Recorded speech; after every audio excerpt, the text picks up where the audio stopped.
Now let us discuss about the cell organelle nucleus.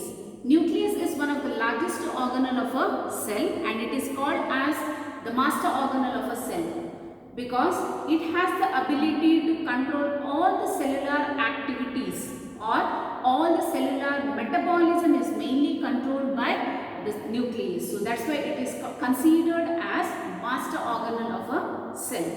Nucleus was first discovered and described by a scientist named Robert Brown in the year 1831. So after the advancement of microscopy or electron microscopy, nucleus was discovered by Robert Brown in the year 1831.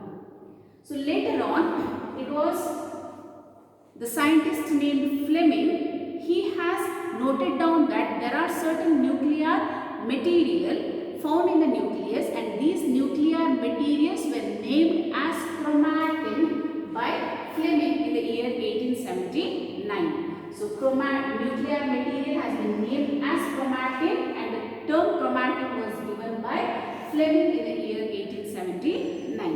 So whenever the cell is not in a dividing state, you know that cell undergoes cell division, but when the cell is not in a dividing state, the nucleus is termed as interphase nucleus.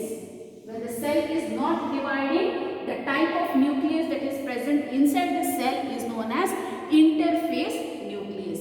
So first we will note down the structure of an interphase nucleus. So how will be the nucleus when a cell is not in a dividing state? So in a non-dividing cell or when a cell is not in a dividing state, the nucleus clearly shows that the nucleus is enveloped by a membrane or nuclear envelope, and this nuclear envelope is double membrane. Okay? Always in a eukaryotic cell, you know that the nucleus is enveloped by membrane and it is a double membrane structure. So this double membrane structure is known as nuclear envelope. So the two membranes, the outer membrane of the nuclear envelope is known as outer membrane. The inner membrane of the nuclear envelope is known as inner membrane. So there is an outer membrane and inner membrane. So this outer membrane and inner membrane leaves a space between the outer and inner membrane. Okay, so there is a space between the outer and inner membrane. So this space between the outer and inner membrane is known as perinuclear space. Perinuclear space. So perinuclear space measures around 10 to 50 nanometer. Perinuclear space is around 10 to 50 nanometer. So if you observe the structure of a nucleus, interphase nucleus, you can note down that the nuclear membrane is not continuous. Okay, it is interrupted. So the nuclear membrane is interrupted in certain regions or at particular points or places, especially by minute pores or small pores. So these small pores that are formed due to interruption of the nuclear membrane is called as nuclear pore. Okay, nuclear pores are formed due to interruptions in the nuclear envelope. Okay, so in the region of nuclear pore, usually the outer membrane and inner membrane will fuse. Okay, the outer membrane and the inner membrane will fuse together such that a minute pore is left behind, and this minute pore is known as nuclear pore. So this nuclear pore plays an important role in passing of materials into the nucleus or out of the nucleus. It mainly checks or controls the movement of materials into the nucleus and from nucleus to the cytoplasm, outside the nucleus. You know that outside the nucleus there is cytoplasm. Okay, so this is mainly regulated by nuclear pore. So within the nuclear envelope, there is a fluidy matrix,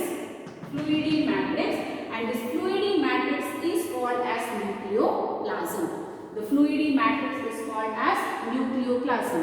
So nucleoplasm is the nuclear matrix. It is a matrix that consists of nucleolus and chromatin. Okay, nucleoplasm is a matrix consisting of nucleolus and chromatin. Okay, so first we will see what is nucleolus. Then we will discuss about chromatin.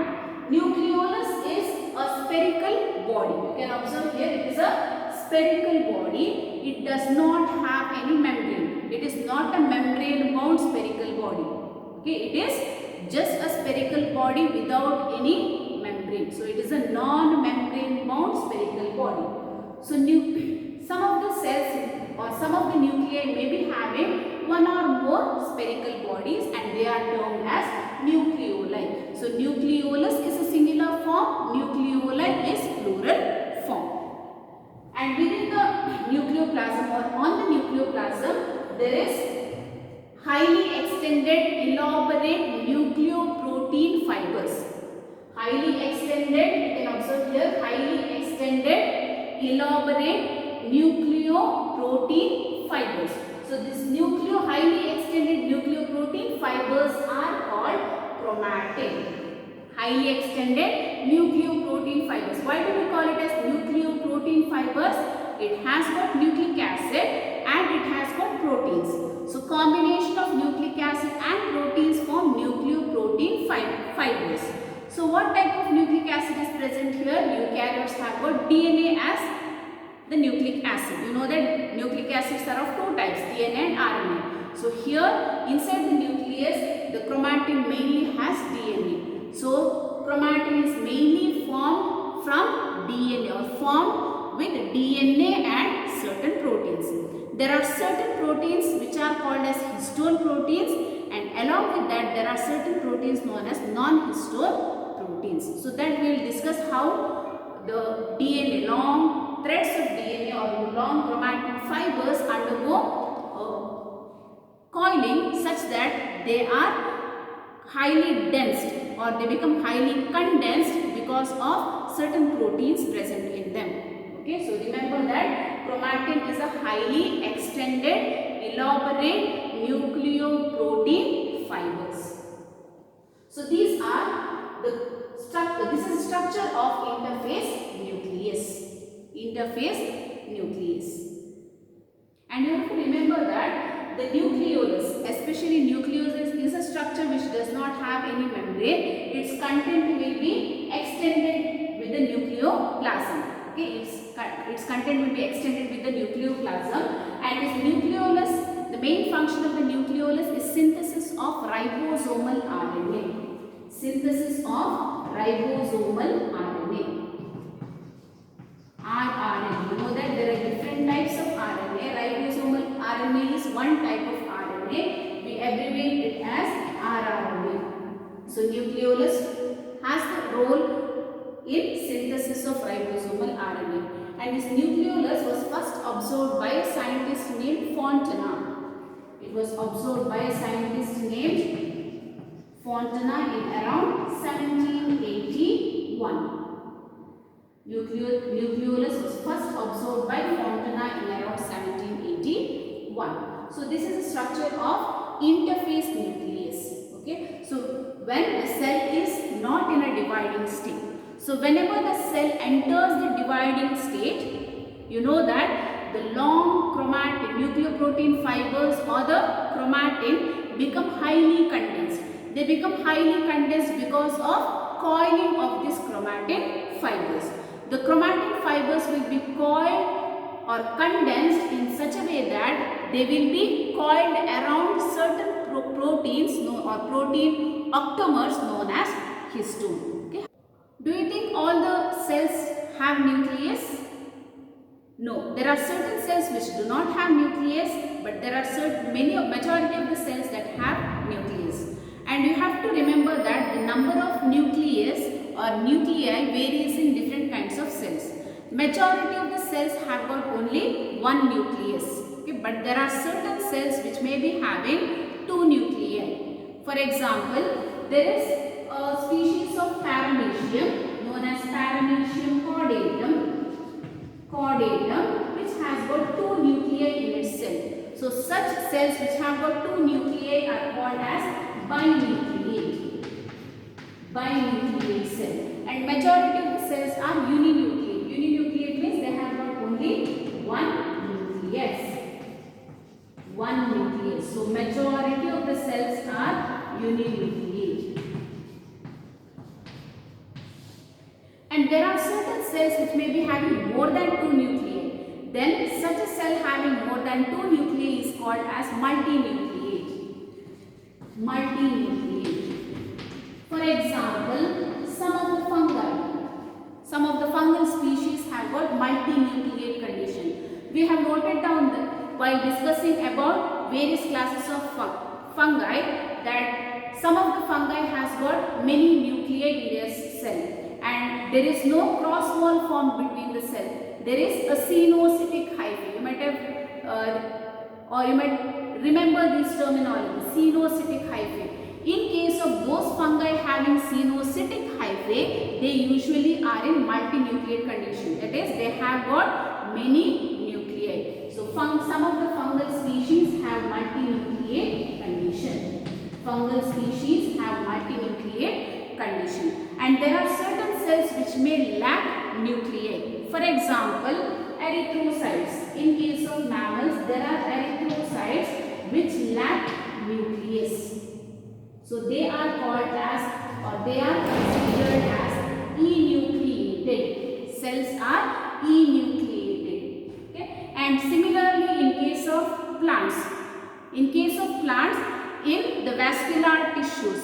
For example, you know that xylem and phloem are considered as vascular tissues of plants. The phloem has got certain cells known as sieve tubes which does not have nuclei. Okay, they are enucleate cells that lack nucleus. In sieve tubes of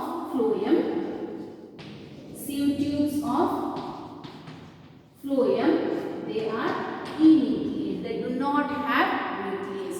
So the cell may lack the nucleus.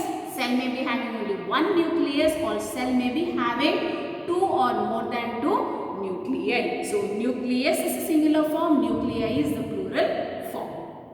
So next, let us discuss how a chromatin material will be. The nuclear material is chromatin. How the nuclear material chromatin becomes chromosome whenever the cell enters into a dividing state. You know that when a cell is in not a dividing state, when cell is not in a dividing state, we call the nucleus as interphase nucleus which has got chromatin threads.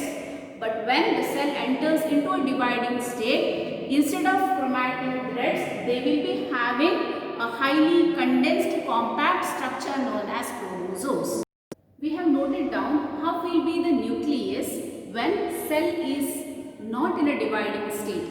So we have noted down in detail the structure of an interphase nucleus. We call the nucleus as interphase nucleus when the cell is not in a dividing state. But when the cell enters the dividing stage, or when the cell enters at different stages of cell division, usually this long extended elaborate nucleoprotein fibers transforms into a structure known as highly compact or densely packed structure known as chromosome.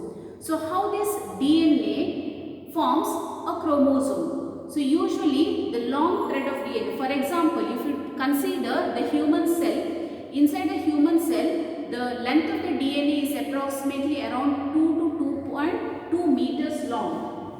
DNA has a length of approximately around 2 meters long. Okay, 2 meters long. Imagine the length of the DNA itself of a one cell is 2 meters long. So such a long or 2 meters long DNA, how it will be packed inside the minute cell or inside the nucleus, cell organelle known as nucleus.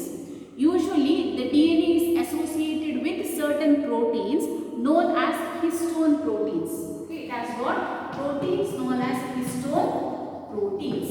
Along with histone proteins, there are certain proteins known as non-histone proteins. Non-histone proteins. And it also has got few RNA. Okay. So during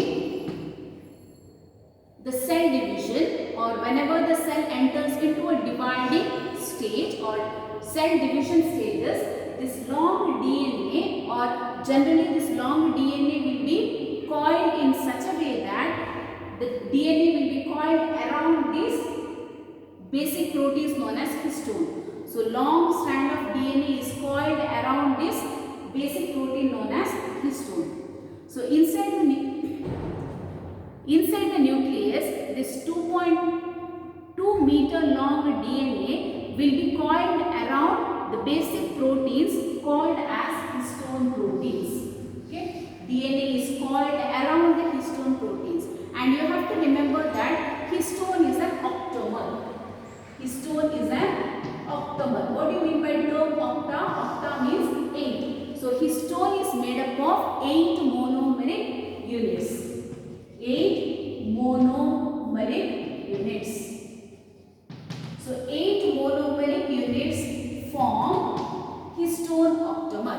Okay, around this histone octamer, negatively charged DNA will be wrapped such that the length of the DNA will be reduced. Okay, so that since the DNA is wrapped around the histone octamer, the DNA becomes shortened or condensed. Okay, so now we see how these chromosomes are formed. So this approximately 2 meter or 2.2 meter long DNA will be distributed among 23 pairs of chromosome. You know that human cell has got 23 pairs of chromosome. So 2 or 2.2 meter length of DNA will be distributed among 23 pairs of chromosome. So we have got 23 pairs of chromosome. So we'll see how chromosomes are formed. Chromosomes are formed because of highly condensing or coiling of this chromatin. Highly condensed or coiling of chromatin forms chromosomes.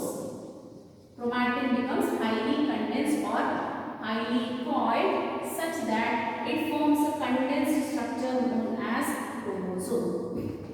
And each chromosome has got a primary constriction known as centromere. Okay? Each chromosome has got a primary constriction known as centromere. If you observe the centromere, on either side of the centromere there are disc-shaped structures. Okay, there are disc-shaped structures, and these disc-shaped structures are known as kinetochores. And these kinetochores are the site for attachment of spindle fibers, especially during cell division. You might be noted whenever you were studying about cell division in your lower classes that during cell division spindle fibers are formed. So the spindle fibers go and attach to the chromosomes. So where exactly the spindle fibers bind to the chromosome? It is in the disc-shaped structure known as kinetochore. Spindle fibers go and bind. So kinetochores form the site for binding of spindle fibers, especially during cell division. And each chromosome has got structures known as chromatids. Each chromosome consists of structures known as chromatids. And chromatids of a single chromosome are usually considered as sister chromatids. So this is a structure of a chromosome. So we can categorize or classify the chromosomes based on the position of centromere. The position of centromere is not exactly the center in all the chromosomes. It varies in different types of chromosomes. So based on the position of centromere, chromosomes can be categorized into 4 different types, and they are metacentric chromosome, submetacentric chromosome, acrocentric chromosome and telocentric chromosome. So what are the 4 different kinds of chromosome based on the position of centromere? Metacentric, submetacentric, acrocentric and telocentric chromosome. So we will see what is metacentric chromosome. The metacentric chromosome has the centromere at the middle. Okay? Centromere is located at the center or in the middle such that the chromosome, the arms of the chromosome are equal. 2 arms of the chromosome are equal. We call this as arms of chromosome. So centromere is in the middle and the arms of the chromosome are equal. Such a chromosome is called as metacentric chromosome. In case of submetacentric chromosome, the position of centromere is slightly away from the middle. Position of centromere is slightly away from the middle such that the arms of the chromosome is unequal. one of the arm is shorter. If clearly you note it down, one of the arm is shorter, the other arm is longer.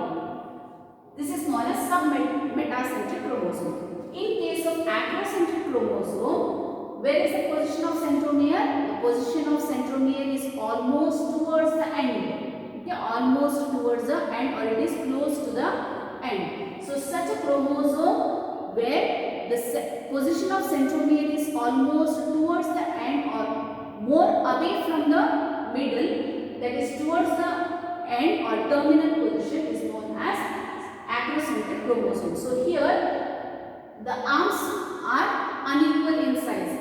One of the arm is very extremely short, one of the arm is extremely long. Okay, one of the arm is extremely short, the other arm is extremely long. So next we see what is telocentric chromosome. In case of telocentric chromosome, the position of the centromere is towards the terminal. Terminal is end. Terminal. So centromere is towards the terminal. So such a chromosome where the centromere is towards the terminal is known as telocentric chromosome. So these are the types of chromosomes based on the position of centromere. In some of the chromosomes, not all the chromosomes, in some of the chromosomes, in addition to primary constriction, there may be non-stained structure known as secondary constriction. In some of the chromosomes, there may be secondary constrictions formed. So this secondary constriction forms a small fragment of chromosome. You can observe here, this is the primary constriction, this is the secondary constriction. Because of secondary constriction, a small fragment is formed. And this small fragment formed due to secondary constriction is known as satellite or satellite body. Satellite or satellite body. So satellite is a small fragment of the chromosome formed due to secondary construction. So this is about the nucleus and the chromosome. So next let us discuss about microbodies. Let us see what are microbodies. Microbodies are small membrane bound vesicles. They are very minute membrane bound vesicles that mainly contain various types of enzymes in them. So these microbodies may be found both in plant cells as well as animal cells. So some of the microbodies include peroxisomes, glyoxysomes, etc. So these peroxisomes are being found both in plant cell as well as animal cell. In case of animal cell, these mainly take part a role in metabolizing toxic substances. Whichever the individual or the animal has taken, such toxic substances will be metabolized, especially in the liver cells. Whereas the peroxisomes that are present in the plant cell, they mainly take part in a process or mechanism known as photorespiration. Okay, so we are going to study about photorespiration in detail when we are studying about plant physiology. So in plant physiology, we have to study a pathway of photorespiration process. Okay, photorespiration process takes place in some group of plants. We have generally two kinds of plants, C3 plants and C4 plants. So photorespiration takes place in certain group of plants. So next we will see what are glyoxysomes. So glyoxysomes are also minute membrane bound vesicles which stores enzymes mainly that are required for beta oxidation of fatty acids. Okay, so glyoxysomes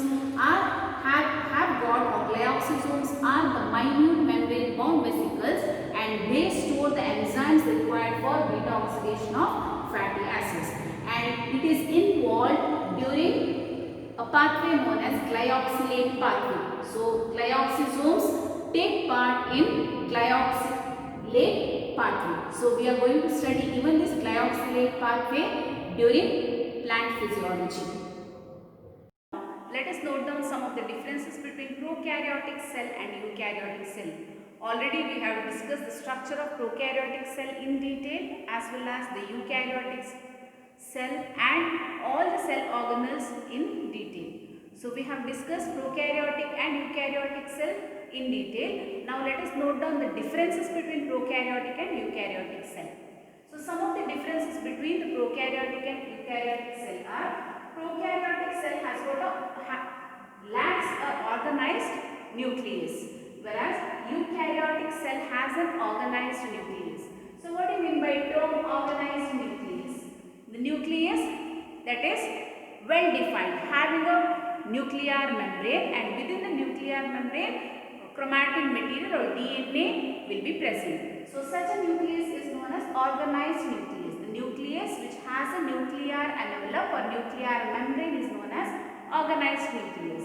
You know that prokaryotic cell lacks that organized nucleus. They lacks nuclear envelope or nuclear membrane, and the type of nucleus that is present in prokaryotic cell is known as nucleoid. It is called nucleoid. We call it as nucleoid because it lacks nuclear membrane. Okay. Next, cell wall in case of prokaryotic cell is made up of a component known as peptidoglycan.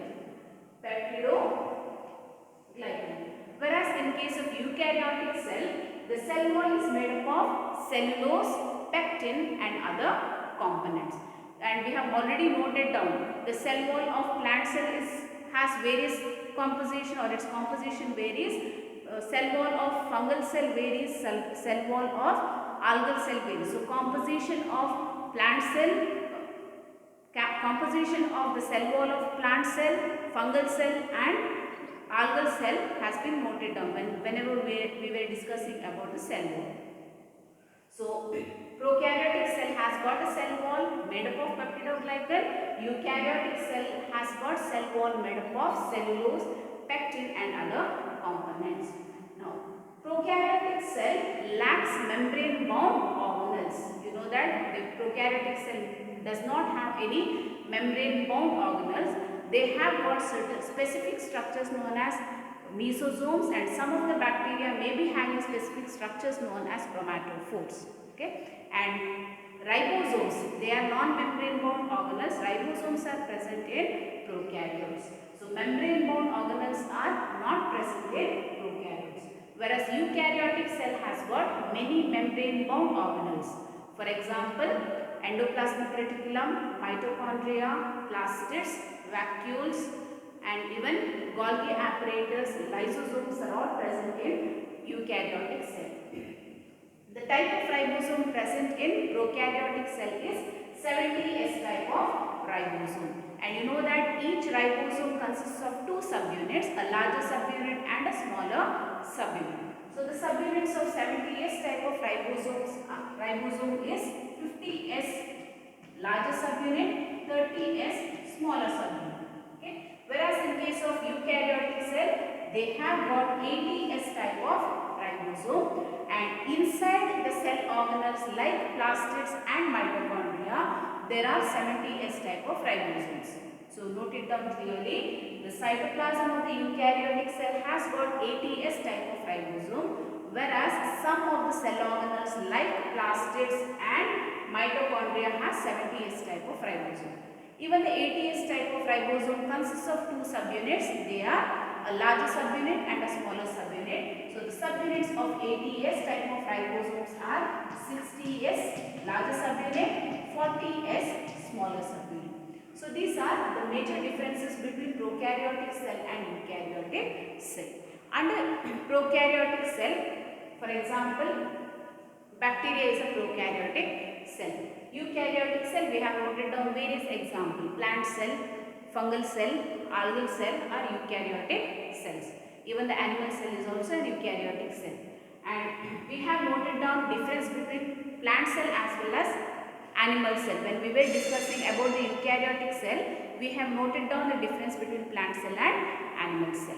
So now let us discuss about the difference between some of the bacterial cells, that is prokaryotic cell. You know that bacteria belongs to prokaryotic cell. Bacteria can be classified into two groups, okay, mainly based on the cell envelope that is present in the bacteria as well as based on the staining procedure. The bacterial cell can be categorized into or classified into two types. They are gram-positive bacteria and gram-negative bacteria. So what is this gram staining procedure? So it is one of the specific staining procedure known as gram stain. Okay, so this gram stain or gram staining procedure has been developed by a biologist named Christian Gram. Okay, so based on the gram staining procedure, bacteria can be classified into two types. They are gram-positive bacteria and gram-negative bacteria. So we'll note down some of the differences between gram-positive and gram-negative bacteria. So gram-positive bacteria takes up the gram stain, and in gram staining procedure we are going to add stain. After staining we usually wash the stain with alcohol. So in case of gram-positive bacteria, they take up the gram stain and they retain the gram stain even if it is washed with alcohol. Okay? Whereas in case of gram-negative bacteria, they take up the gram stain but they don't retain the gram stain after washing with alcohol. Okay, so this is the main difference between the gram-positive and gram-negative bacteria. Gram-positive bacteria take up the gram stain, whereas gram-negative bacteria do not retain the gram stain. The thickness of the gram-positive bacteria, the thickness of the cell wall of gram-positive bacteria varies from 20 to 80 nanometer, whereas the thickness of gram-negative bacterial cell wall is around 8 to 12 nanometer. Okay? And this gram-positive bacteria has got its cell wall where there is very less lipid content or low lipid content. Okay? That's why they retain the gram stain. Whereas in case of gram-negative bacteria, since they have got high lipid content in their cell wall, they do not retain the gram stain. So when in a staining procedure, you know that there is a step known as washing the stained bacteria with the alcohol. So during this step, the stain that is taken up by the bacteria will be completely washed away. So they do not retain the gram stain. This is mainly because of the high lipid content of the cell wall of gram-negative bacteria. Then the gram-positive bacteria includes few of the pathogenic bacteria. So what do you mean by pathogenic bacteria? The bacteria that causes disease are called as pathogenic bacteria or pathogens. Okay? Disease causing organisms are termed as pathogens. So disease causing bacteria are called as pathogenic bacteria. So few of the gram-positive bacteria are pathogenic, whereas gram-negative bacteria includes most or majority of the pathogenic bacteria. So these are the differences between gram-positive and gram-negative bacteria. So by this we have completed this chapter, the cell, the unit of life. We have noted down about the cell theory. We have noted down about the prokaryotic cell in detail. With the help of a diagram, we have discussed about eukaryotic cell, various cell organelles that are present in a eukaryotic cell, its structure as well as function. And we have noted down difference between plant cell and animal cell, difference between prokaryotic and eukaryotic cell, difference between the types of bacteria, gram-positive bacteria as well as gram-negative bacteria.